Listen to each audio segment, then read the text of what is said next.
So ఇప్పుడే పెద్దలు అశోక్ కుమార్ జైన్ గారు చెప్పారు, గోదావరి నది ఈ రకంగా ఉండకూడదు అని పదం చెప్పారు.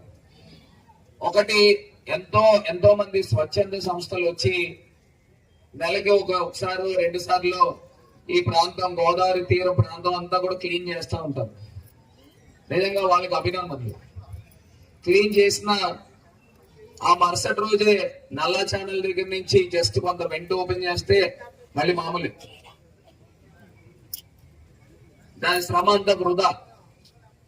దీనికి పూర్తి శాశ్వత పరిష్కారం కావాలి. ఆ శాశ్వత పరిష్కారం ఎట్లా సాధ్యమవుతుంది అనే దానిపైన కూడా పూర్తి స్థాయి అధ్యయనం చేశాం. ఇవాళ రాజమహేంద్రవరానికి లైఫ్ లైనే గోదావరి నదీ తీరం. మరి 1000 సంవత్సరాల క్రితం